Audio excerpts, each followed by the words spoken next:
And with that, I would now like to formally begin today's conference and introduce Dr. William Hoffman. Thank you, Colin, and welcome. We're broadcasting from the Waterfront Center in Washington, D.C., home of the USDA National Institute of Food and Agriculture. My name is Bill Hoffman. I'm Chief of Staff of the agency, and we're going to be talking about the 2014 Farm Bill and the implementation of the Commodity Board provision. And I don't seem to be advancing my slides. There we go. We've broken this up into 4 different sections today, and we're going to take questions and answers at the end of each section of the presentation. I'm going to provide a brief introduction to the provision of the Farm Bill that we'll be talking about today. Then, after questions and answers, Mark Mirando is going to be covering AFRI some background on the Ag and Food Research Initiative. Again, after further questions, I'm going to provide an overview of how the program is going to be implemented. And finally, after a few more questions and answers, Rob Hedberg is going to provide some additional information. The 2014 Farm Bill requires USDA and, as a result, NIFA to establish procedures and a timeline under which either federal or state commodity boards can produce topics for funding as part of the Ag and Food Research Initiative. Now, these topics must relate to established AFRI priorities, and those include plant health and production and plant products, animal health production and animal products, food safety, nutrition and health, renewable energy, natural resources and the environment, and agriculture systems and technology. And finally, agricultural economics and rural communities. Now, if a commodity board proposes a topic to us, NIFA may either accept or reject that proposed topic based on established criteria. Now, topics that are accepted will ultimately be incorporated into future AFRI RFAs. So if we incorporate a topic as a result of this process, the commodity boards must match any AFRI-funded awards for any applications that are selected for award in the topic that they have proposed. Now, there are 22 national commodity boards that the Farm Bill, that according to the Farm Bill, are eligible. And there's only 3 criteria that we point to for these national commodity boards. They need to include a combination of promotion, research, industry information, or consumer information activities. Is funded by mandatory assessments on producers or processors. And is designed to maintain or expand markets and uses for the commodity. Some of the ones that you may have heard of are the pork board. There's a mushroom board. There's a Christmas tree board. There is an avocado board. And on our website, which you'll see some pointers to later, are a list of all 22 of those nationally eligible commodity boards. Eligibility also includes, we have ruled to date, 10 recognized marketing orders. And in addition, state commodity boards are also eligible to submit topics for consideration. Now, I'll pause here. I've only given you the most basic of background on this provision of the Farm Bill. That's essentially what the information that was contained in the Farm Bill. Mark's going to talk about some background on AFRI, and we're going to come back and talk about how is this going to work, the overview of the implementation. But are there any questions at this point? We'll open up the line for questions. And again, you can type questions in the chat box as well. Colin, could you please take over presenter rights? Yes. Ladies and gentlemen, if you would like to ask a question today, you can do so by pressing *1 on your telephone handset. You will be notified once your line is unmuted, and if you press star 1 a second time, that will remove you from the question queue.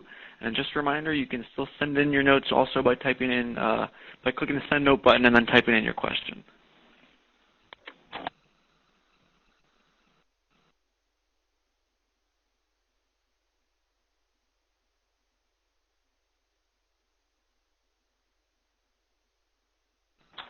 Any questions, Colin? Oh. One question that's coming in, I see on the chat box, is where can we get a copy of the PowerPoint presentation? This presentation, as a matter of fact, a recording of the entire webinar will be available on our website, www.nifa.usda.gov. And that also begs the, also raises the question that also available will be a call that we had at 11:30 where we were targeting the commodity boards. It's a good question. Will slides be available, and are groups that are not currently on the list be added? I think we're going to wait until Rob Hedberg addresses eligibility in the additional information section on groups currently not being added. And so if you still have that question, we can address it. But there are only 22 nationally recognized commodity boards, but we will be dealing with state commodity boards as well, and we don't have a list for those. Are there any other questions? And at this moment, I'm not seeing any questions over the phone lines. Okay, Colin, if you can give us back presenter rights. There you go. There we go. And I will turn the floor over to Mark Mirando, who will give some background on the Ag and Food Research Initiative. Thank you, Bill. Oh, I think we went back to the beginning.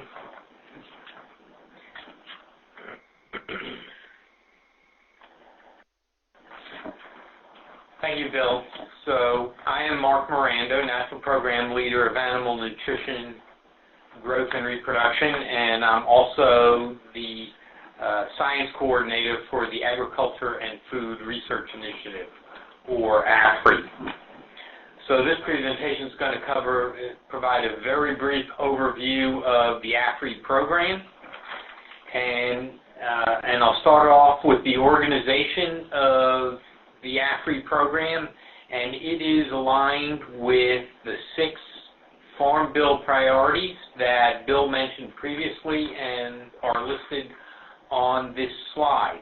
And so all projects submitted to AFRI must fall under one of these 6 Farm Bill priorities, and those include plant health and production and plant products, animal health and production and animal products, food safety, nutrition and health, bioenergy, natural resources and environment, agriculture systems and technology, and agricultural economics and rural communities.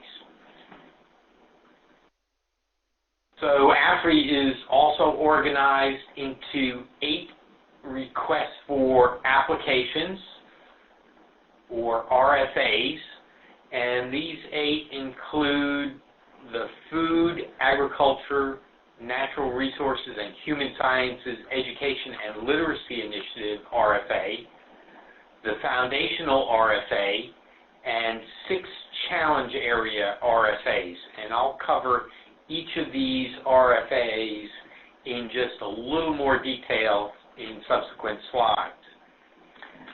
So starting with the Food, Agriculture, Natural Resources and Human Science Education and Literacy Initiative, or ELI, which was formerly known as the NIFA Fellowships Grant Program. This RFA solicits for grant applications for postdoctoral fellowships in which the individual student applies for the grant. It solicits for predoctoral fellowships, which again the individual student applies for the grant. And then it also solicits for undergraduate research and extension, experiential learning fellowships, for which the institution applies for a group of fellowships, and the institution being faculty or a group of faculty applying for the grant application. The individual students do not apply for undergraduate research and extension experiential learning fellowships.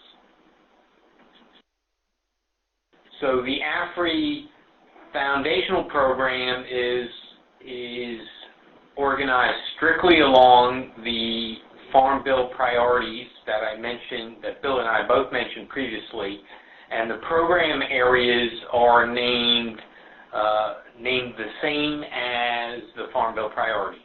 So the six large program areas in the foundational program are the Plant Health and Production and Plant Products program area, the Animal Health and Production and Animal Products program area, the Food Safety, Nutrition, and Health program area, Bioenergy, Natural Resources, and Environment program area, the Agricultural Systems and Technology program area, and the Agriculture, Economics, and Rural Communities program area. And within each of these program areas, there are multiple program area priorities, and each of these program areas have at least 2 and as many as 6 or 7 different program area priorities in there. For example, the Animal Health and Production and Animal Products program area in which I work includes program area priorities on animal reproduction, animal breeding genetics and genomics, animal health and disease, animal welfare, and animal nutrition, growth, and lactation. So again, just to reiterate, all 6 of these program areas have multiple program area priorities in this RFA. Also in the foundational program RFA, we have 2 newer program initiatives that began in 2014 and continued in 2015. The first is a Critical Agricultural Research and Extension program area, or CARE, and this program area solicits for applications relevant to local, regional, and national projects to yield solutions quickly that can be rapidly implemented by producers. So integrated projects that include applied research and extension. And then there is the exploratory research program that supports innovative ideas not addressed previously. It focuses on food security, climate change, environmental quality, and natural resources, nutrition, obesity, and food safety. Basically all of the Farm Bill priority areas that we listed previously. So the exploratory is for research program is for highly innovative projects, for transformational research, projects that have essentially no preliminary data, that are very high risk, high reward, and for application of new technology to previous projects, previous problems. As I mentioned previously, there are 6 challenge area RFAs within AFRI, and the 6 challenge areas are the agriculture and natural resources, science for climate variability and change, childhood obesity prevention RFA, food safety RFA, food security RFA, sustainable bioenergy RFA, and the water for agriculture RFA. So I will add here that when a proposal is a topic is proposed by a commodity board and determined to be relevant to our programs and is to be included in one of the RFAs, then in that respective RFA it will clearly indicate which program area priorities are being supported by the commodity boards and which commodity boards have proposed it and are supporting it. And it will include links to the commodity boards, and it will also include instructions that a letter of support from the commodity board is to be included in the grant application for topics submitted to that priority.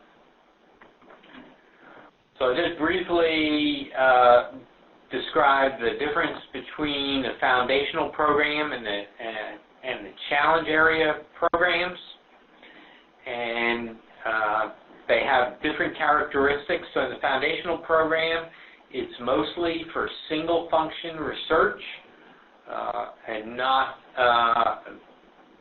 so mostly for single function research and not for extension or education. It's mostly for fundamental research. The program area priorities don't change markedly from year to year, and so I've said mostly and don't change markedly from year to year, but there are exceptions to all three of those situations. And the foundational program primarily supports smaller grant sizes. Most program areas have a maximum of $500,000 limit for a grant in total cost for the total project duration. Some of the program areas, like the CARE program and exploratory, have an upper limit that is considerably less than $500,000. And these are all indicated in the RFAs. And then finally, the foundational program primarily supports individual investigators or small teams of investigators. The challenge area RFAs and programs, on the other hand, are mostly support mostly integrated programs. And what we mean by integrated is that the projects must include at least two of the three functions of the agricultural knowledge system. The three functions being research, education, and extension. So an integrated project or an integrated grant application must include two of those three functions: research and extension, or research and education, or all three of those functions of research, education, and extension, depending upon what that RFA and what that specific program area calls for. So some program areas will be very specific and call for integrated research and extension. Others may require all three functions, include research, education, and extension. So in the challenge areas, the research component is typically much more applied, especially when it is to be integrated with extension. The priorities in the challenge area RFAs often change markedly from year to year. Not always, but very frequently they change substantially from year to year. An example of a challenge area where the priorities do not change markedly from year to year would be the childhood obesity prevention RFA. That has had very consistent priorities over the past several years. The challenge area RFAs typically support for larger grant sizes, usually in excess of $1 million, very often up to $5 million in total costs for the entire grant period. And this is where these RFAs are where we offer or solicit for Coordinated Agricultural Project Grants, or CAP grants. And these larger grants typically are to support multiple investigators or large teams of investigators. And so, a couple examples, just two examples of commodity-specific integrated projects that NIFA is currently funded are listed on this slide. The first one is the National Program for Genetic Improvement of Feed Efficiency in Beef Cattle. And the website is listed there, so you can access that website and look at what they're doing to get an idea of what makes a good CAP grant application. And then the second one is the Triticeae Coordinated Agricultural Project, and so this last one is a Coordinated Agricultural Project grant, or a CAP grant, and the website is listed there. So that's just two examples. We actually have many commodity-specific grants that are large integrated projects, and most of our smaller grants funded in the foundational program would also be commodity-specific.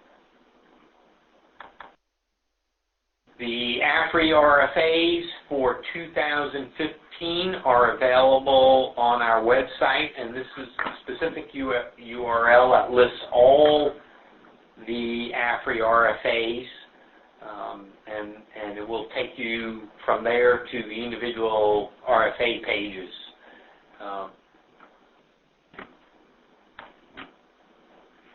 And at this point, we will ask for additional questions on this overview of AFRI. And ladies and gentlemen, just as a reminder, if you would like to ask a question, you can do so by pressing *1 on your telephone handset. You will be notified once your line is unmuted. And you can also still type in your questions by using the Send Note button in the top toolbar, and we ask that you address those to presenters.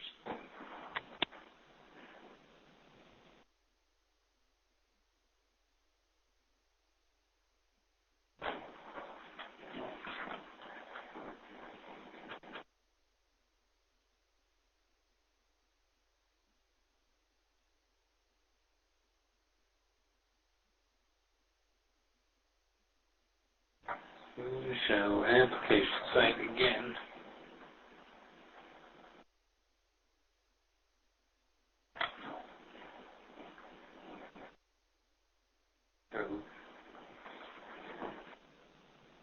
So we move up one page. So the question is asking for the application site again. So this, if you go to our website, I think the easiest way at this point, there we go. There's the URL for the AFRI Request for Applications website. You can also go to our website and type in AFRI, and it will take you to do a search, and it will take you to the AFRI RFA.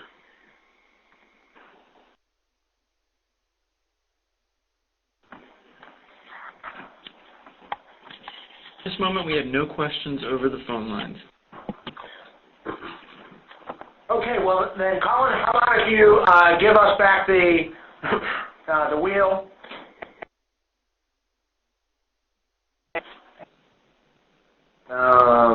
There you go. Proceed. Thank you.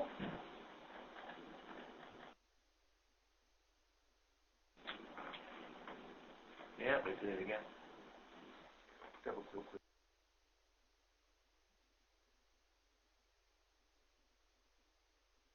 There we go. That gets us a little bit deeper. Okay, we've provided a brief introduction to the provision. We've provided some AFRI background. Now I'd like to cover an overview of how we plan to implement the provision. I'll begin by saying that we had listening sessions last fall on this topic, where we got a lot of good feedback primarily from the commodity boards themselves. In addition to that, we learned at those listening sessions that the folks that regulate the national commodity boards is the Ag Marketing Service. And the Ag Marketing Service, since then, has been an important partner. And as a matter of fact, we have the Ag Marketing Service's Whitney Rick on the line to answer any questions about commodity boards specifically. And so we got that input from the commodity boards and their federal partner, the Ag Marketing Service. We also got some input from the Office of General Counsel, our in-house lawyers at USDA that keep what we do on the side of legal, and also our Office of Budget Policy Analysis.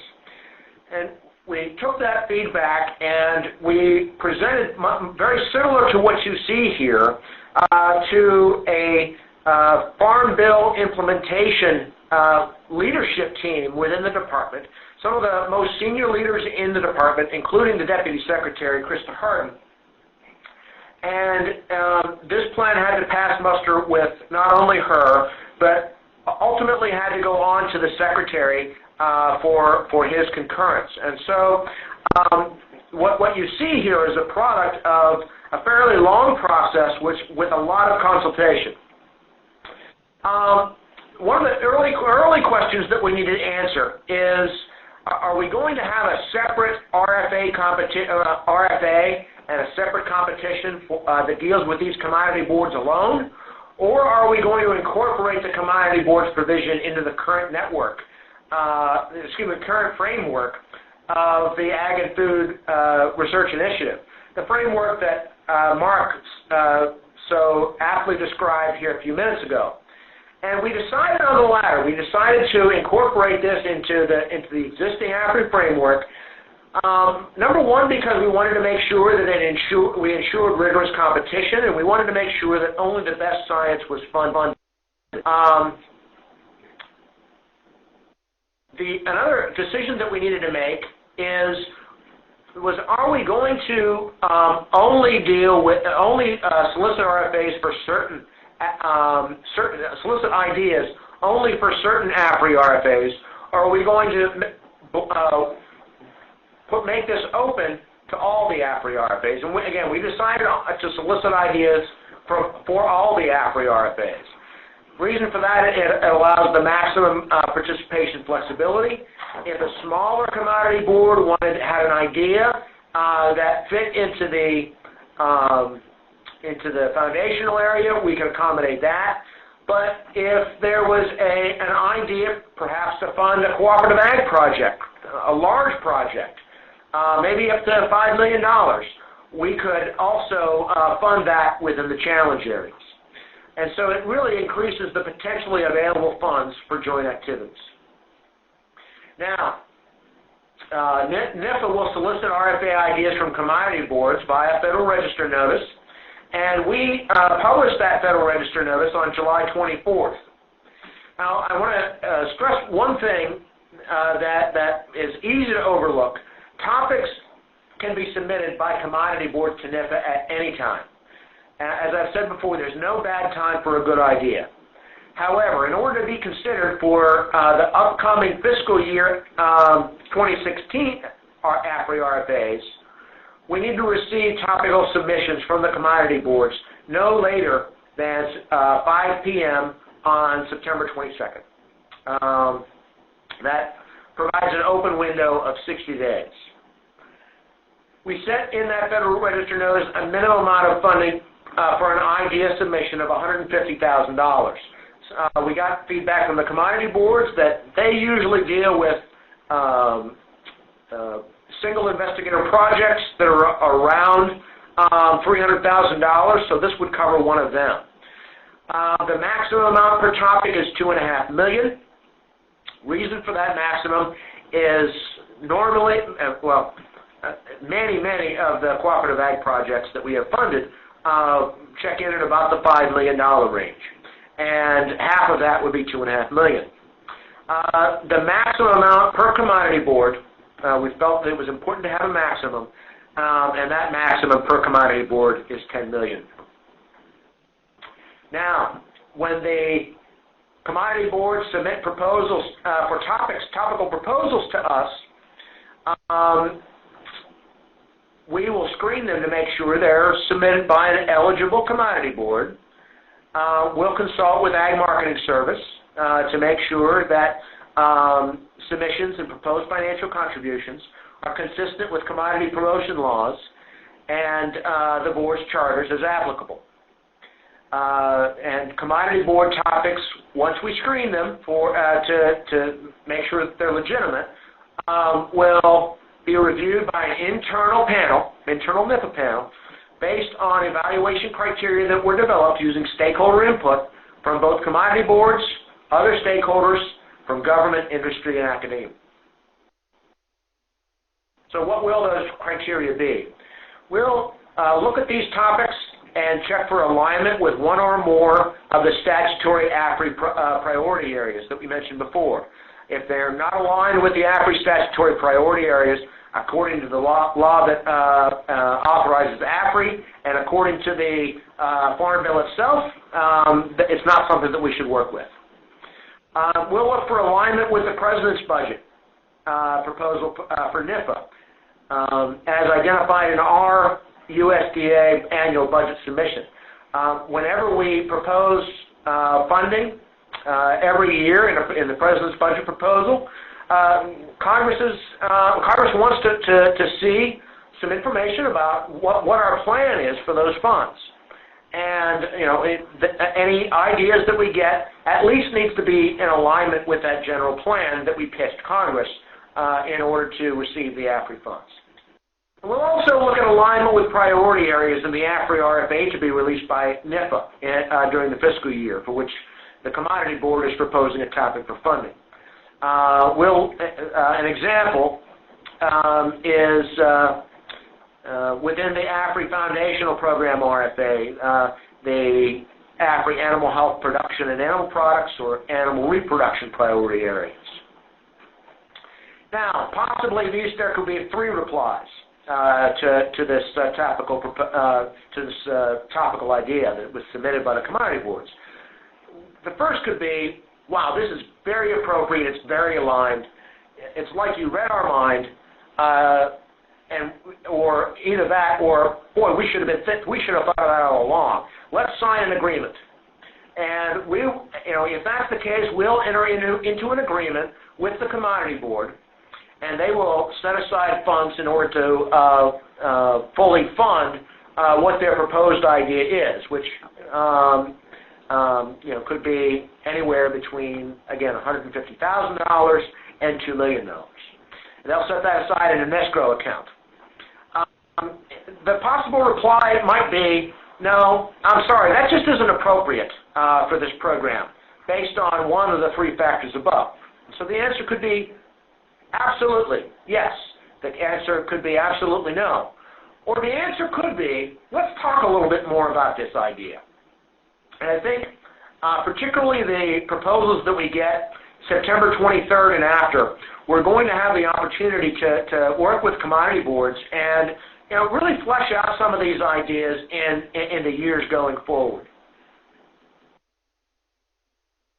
Now, these ideas will be incorporated into AFRI priority areas. Now, for example, let's take the AFRI Animal Health and Production and Animal Products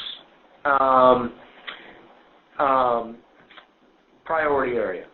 If we have commodity X saying we want to fund research on this disease that's affecting our commodity, we would feature that in the AFRI RFA in the Animal Health and Production and Animal Products section, and proposals for that commodity X to solve that problem would compete against other animal health proposals like PDV or avian influenza. And the highest rated proposals, whether they received matching funding or not through the Commodity Board, would wind up getting funded. Now, confidentiality will be key, particularly on the part of the Commodity Boards. One thing that we don't want to see is, because the Commodity Boards will know far in advance of an RFA release what some of the topics will be. We don't want the Commodity Boards or any of the board members getting any inside information to give anyone an unfair advantage. So that will be hardwired into the agreement that the Commodity Board sign. Grant applicants who are interested in applying for matching funds must obtain a letter of support from that Commodity Board in order to be eligible for a cost-shared grant. Now, no grant will be jointly funded without the approval of a Commodity Board. We're not going to use any of the Commodity Board's money in order to fund any proposal that they haven't signed off on. However, that doesn't prevent anybody, no matter what the research topic, from applying for an AFRI grant. So anybody can apply, but any project director who wants to apply for this these cost-sharing grants, they need to obtain a letter of support from their Commodity Board.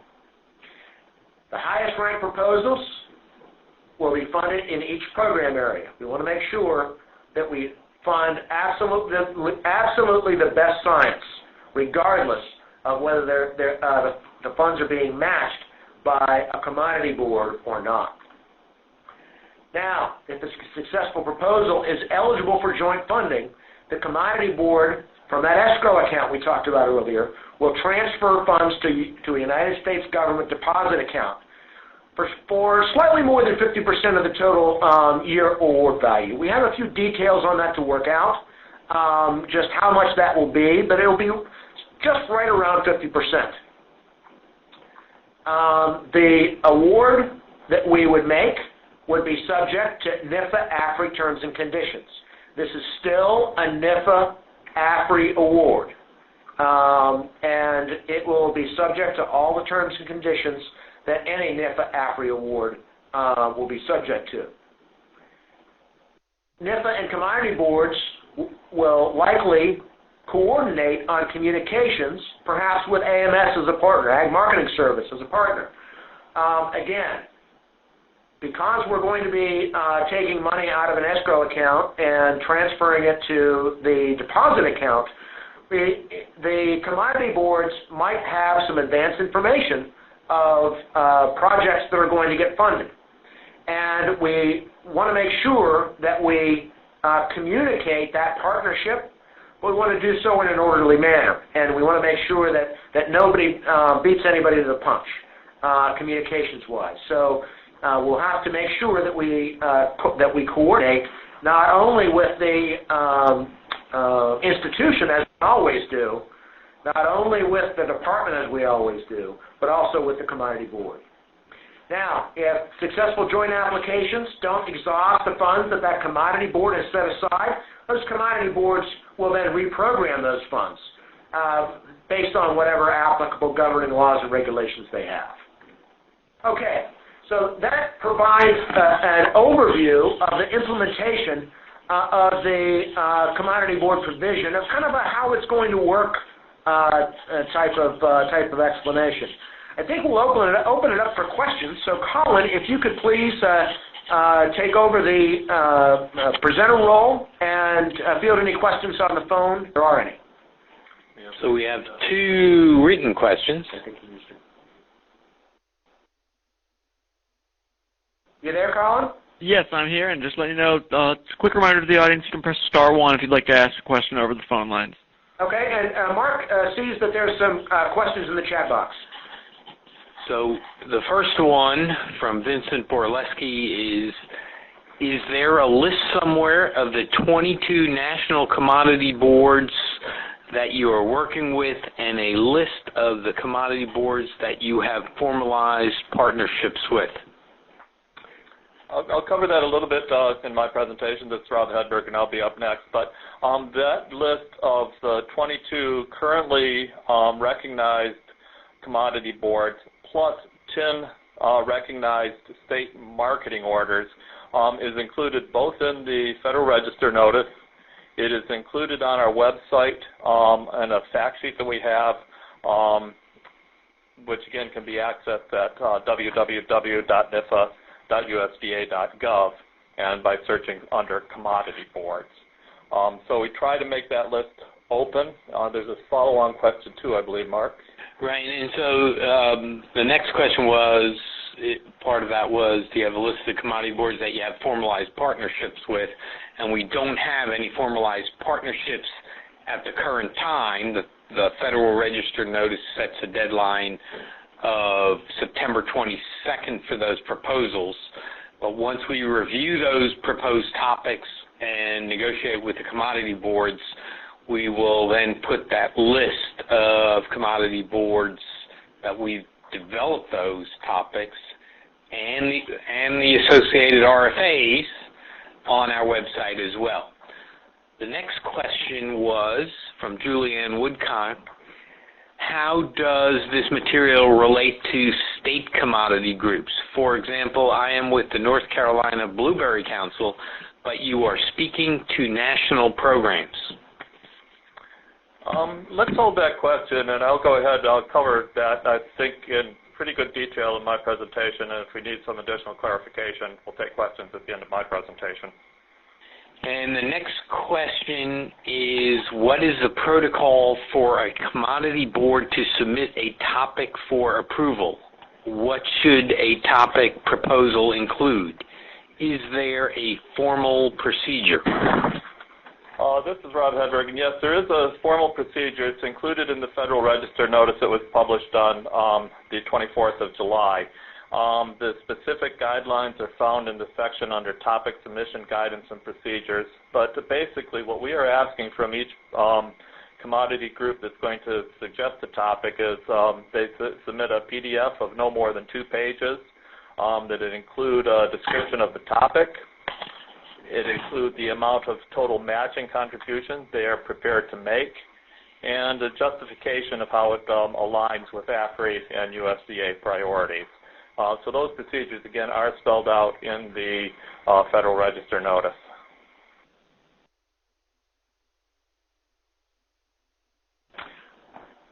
Are there any questions on the telephone, Colin? Still no questions over the telephone at this time. One more question showed up in the chat box. Can multiple commodity boards unite for one proposal? Our current thinking is yes. I think that we need a test case for that in order to really hammer that out, and I know that there are several commodity boards coming together to do just that. And so we've always envisioned this that several commodity boards could team up, but we haven't gotten a definitive answer yet out of OGC on that point. We hope to.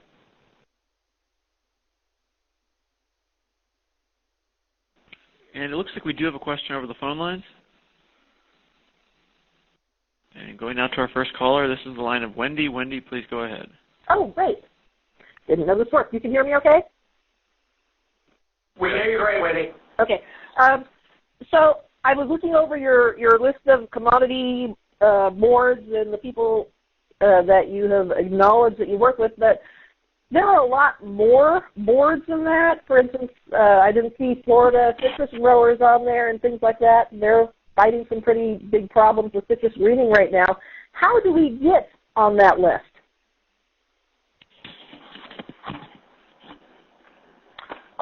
This is Rob Hedberg, and we'll that's a key part of the presentation I'm going to make in a minute. So I'll go through that, and then we can deal with any follow-on questions afterwards, please. That'd be great. Thank you.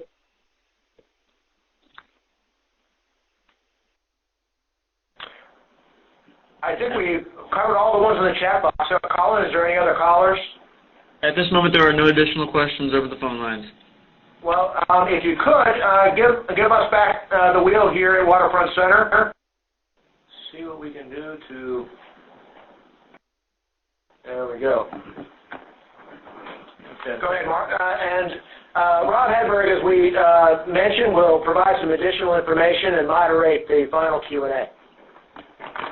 Okay, thank you, Bill. First of all, I just wanted to say thank you for all of you who are participating this afternoon. It looks like we have about 50 people engaged, so I appreciate you taking the time to listen in on this webinar. I think that Mark and Bill have really covered a lot of the mechanics that we've anticipated as we go ahead to set up and implement this provision. But there are going to be a lot of questions which we're going to have to answer coming from you, coming from the session we had this morning with the board. And we'll be working on developing answers to those questions and making sure they're available to you. So in many ways, we're excited about this program because it's going to build a new type of partnership between NIFA and many commodity groups, commodity boards around the country to make sure we're addressing issues which are important to all of you.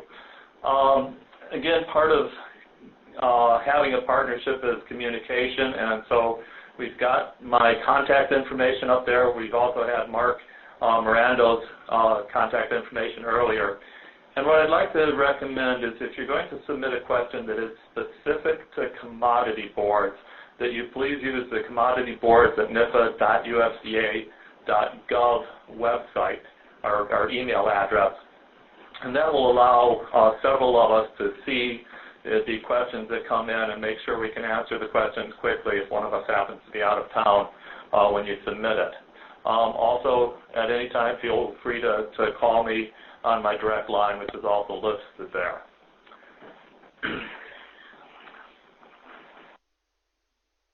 One of the things that we're going to work on for the communication is using the website link that is there, NIFA.usda.gov/commodity boards.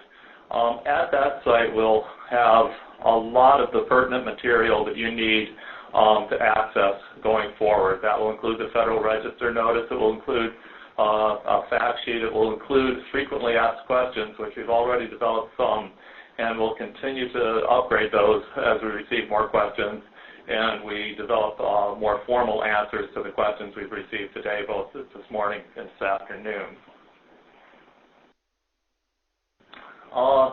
To date, since we posted the Federal Register notice on July 24th, the major questions which we've had are relative to eligibility.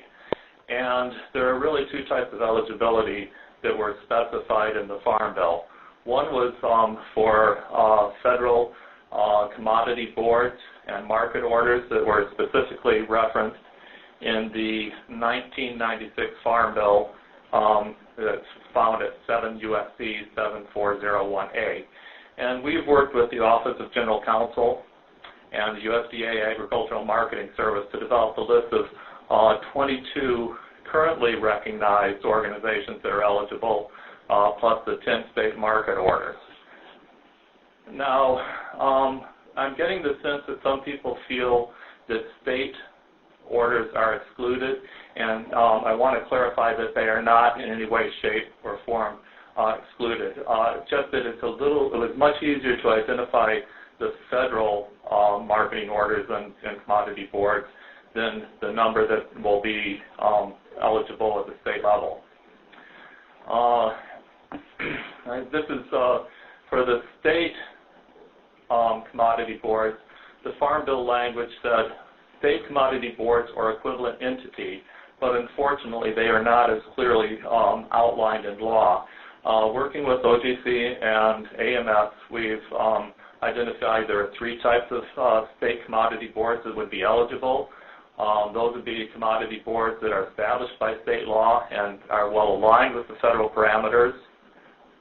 Commodity boards that are not authorized by a state but are organized and operate within a single state and also align with federal parameters. And then the third type would be commodity boards that are authorized by a state and operate for commodities which may not have any federal program or oversight. So that, if you think about it, is actually fairly broad categories of eligibility. This is going to be a little bit more complex, a little bit more of a gray area than the federal eligibilities, but I just want to point out that our objective here at NIFA is to build partnerships and to be as inclusive as possible of any of the state boards or marketing orders that may want to participate. And at the outset, our presumption will be that there will be eligibility, but we're going to need to be able to verify that through a case-by-case analysis. So working with Office of General Counsel and Ag Marketing Service, what we're going to ask for is for each commodity board that wants to submit a topic that you can send us an inquiry describing how your commodity board is organized and which of the state categories you would fit under. And then we're going to need some specific authority and or charter language that will support that classification. Again, we recognize that there are many, many state commodity boards and market orders out there that are interested in this, and we want to make it as open as possible, but we're going to have to go through that case-by-case analysis. Those are the major points that I wanted to make now, and I think what would probably be best is to go ahead and make sure that we answer any questions that any of you might have. So what I'd like to do is see if there are any new proposals or any questions. No, I'm not seeing any new questions in the chat box, but I'd like to ask the moderator if there are any available online or on the phone. Okay, and just a quick reminder to those on the phone, if you would like to ask a question, you can do so by pressing *1 on your telephone handset. And you can also still type in your questions by using the Send Note button in the top toolbar.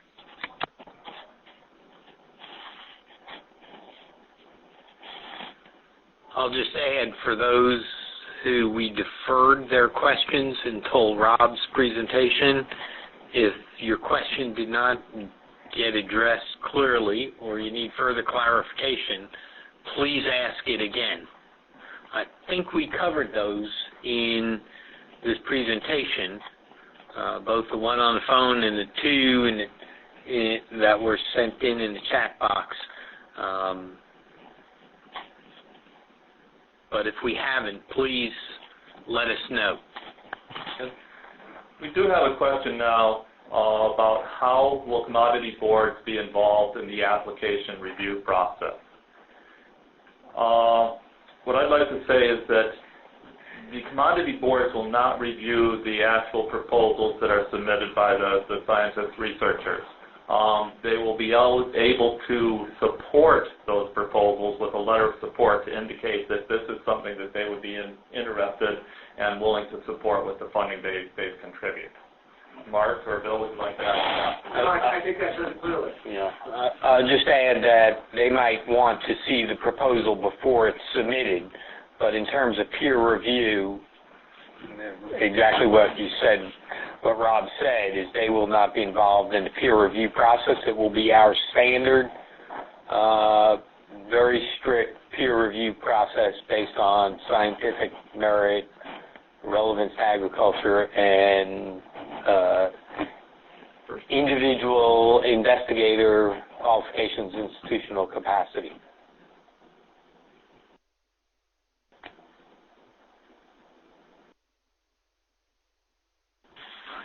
We have another question, again from Vincent Burlesque. A long-range question. Most commodity boards have policies that do not allow indirect costs to be charged to their funding. If the funding will fall under NIFA terms and conditions, will the NIFA indirect cost rates apply? I'll turn that to Bill and Mark. These are going to be NIFA awards, and so these will operate under the terms and conditions of NIFA AFRI awards. And the commodity boards will match 50% of the total cost for that grant. Correct. Thank you for asking that. That's a good question.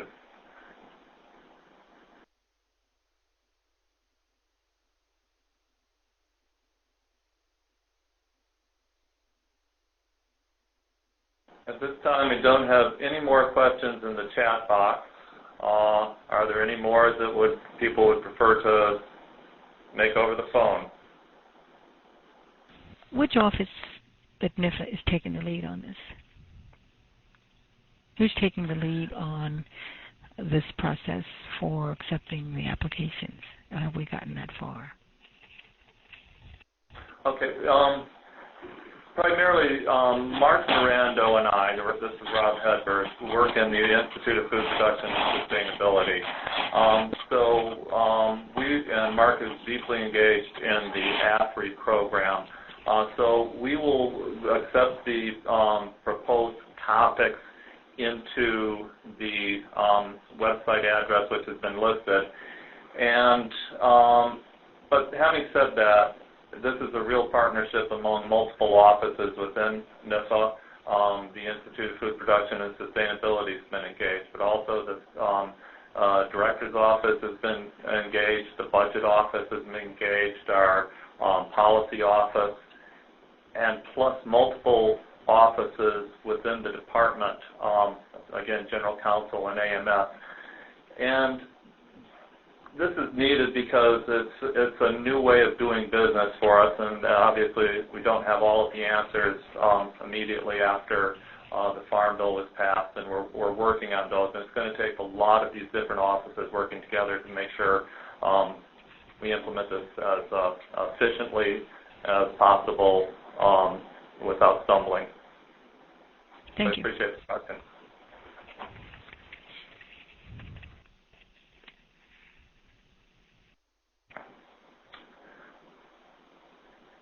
Well, time is valuable, and I don't see any additional questions at this time or see any hands raised. So I think it's time for us to bring this to a close. I will point out again, this will be an iterative process. We're going to get additional questions. We're going to do our best to answer those, and we will post those answers on our frequently asked questions site. And we really do encourage the questions you have because they're going to help us do a better job. Again, I thank you for your interest. I think it's a great opportunity for us to build better and closer partnership with the commodity representing all of the growers out across the country. So we're looking forward to it. I'll also ask if Mark or Bill have any additional comments. No, except to thank the moderator on the other end of the line. I know Whitney Rick is on with the Ag Marketing Service. Thank her for all her help. And I'll just encourage anyone who has any interest in this to go to our website at www.nifa.usda.gov. That's www.nifa.usda.gov, and search the words commodity boards. And that will, right to the top, will be information about this webinar, about the Federal Register notice, a fact sheet, and some frequently asked questions about this provision of the... Mark?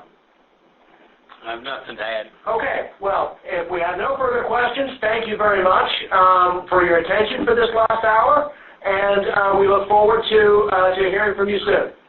Thank you very much. Bye-bye.